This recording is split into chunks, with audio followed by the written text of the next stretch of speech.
Welcome back to Fire Dragon, and we're here today with a nice little tutorial on how to make a skeleton spawner farm. It works for any spawner, but skeletons are the best as far as experience go and easy enough to kill. Now this doesn't work for spiders, and I'll have a different tutorial for that later, but this works for zombies and skeletons, really. That's pretty much what it works for. But it's pretty simple. You start out, you find your skeleton spawner, and you're going to go out 1, 2, 3, 4 blocks, and on the 5th block is going to be your wall. And if you're going diagonally, it's the same. You go 1, 2, 3, 4, 5th block is the wall, and center block is under your spawner. And then on each of the 4 corners, you're going to put water just on the corners, so that way it pushes you into the middle, or the skeletons into the middle. Now make sure the floor is either a top slab or a whole block, because if you do a half slab on the bottom, then they won't spawn. And I use half slabs for the top, so that way there's no enemy spawning above you.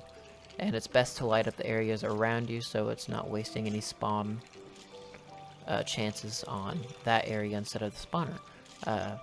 And then I put half slabs on each of the corners of the spawner. You don't have to, but it just helps a little bit with the flow of making sure skeletons spawn and stuff.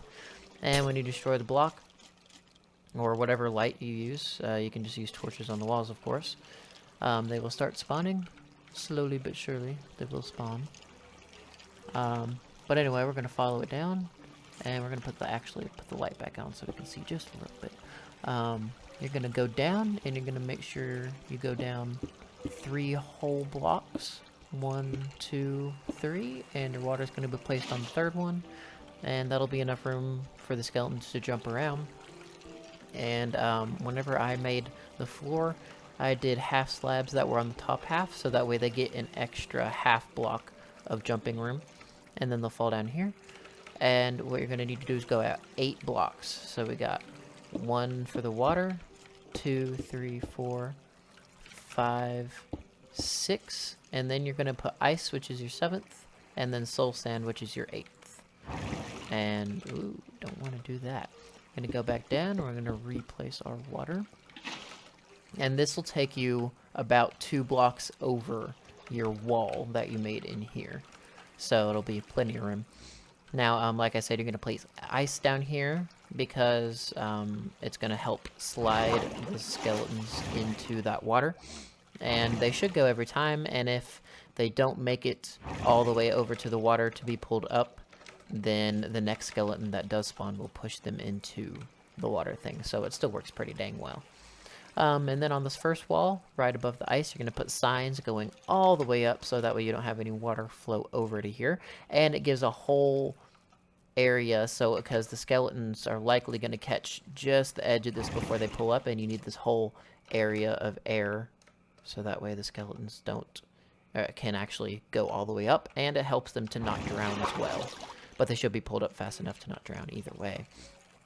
But yeah, in the I think it was the 1.13 update that they did. They added, or they changed the way water works. So instead of monsters floating in water, they now fall in water. So what you have to do is create what they created, a convection current, I think is what it's called. You put a block of soul sand, and every single block that goes up, you place a water bucket, and it will make this, current going up. And then we're gonna go on the outside to show you what you need to do next. Once you have started that bottom area, you're gonna come above the spawner, and what I like to do is go 1 block up, so you have your ceiling on the bottom half slab, then you have your block, and then you go 1 block up with glowstone above it, which is not touching the spawner. It has a block in between the spawner and the glowstone, so it doesn't affect it. But then you go a half slab right above that, which is very important to do a half slab because it helps with the fall damage and making sure that you can kill them all in 1 hit. But from that half slab, you're going to ignore it, and then you're going to go 22. So total, it's going to be 22 and a half blocks before you reach the area where they need to fall off of. So this is the 22nd block, and this sign is the 23rd block, if you're counting that way. Then what you're going to do is going to start back on this side, build your walls, build your current and all the signs. And at the top of the current, you're going to stop the current right on the edge of the floor where it's going. And then you're going to place a sign above, and then a water bucket right above to push over. And you're going to make sure you stop your signs also with the floor, so that way it can go over and down and push the enemy onto there. And total, it should be another 8 blocks. 1, 2 air blocks, 3, 4, 5, 6, 7, and then the 8th is the hole. And you're going to place a sign directly in front, so that way the water doesn't flow down. And it'll push them, and they will fall, and they will go into this nice area. I like to put iron bars around it so you can see them, and makes it a little bit easier to contain them down there.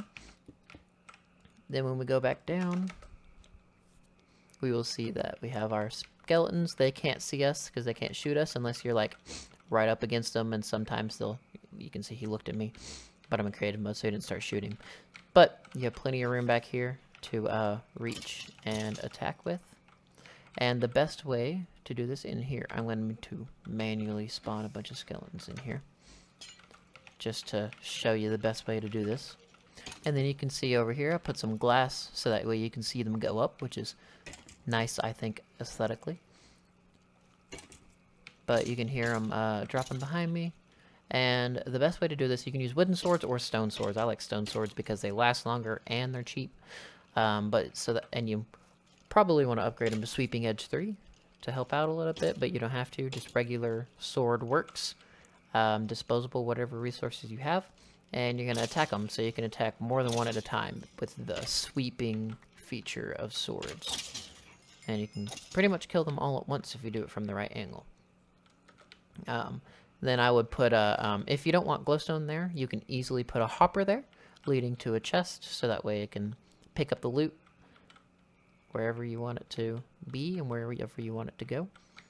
And that's pretty much it. That is the most efficient monster farm that I know of, and skeletons are the best use of it, but you can use zombies as well. So thank you guys so much for watching, and I'll see you next time on Fire Dragon.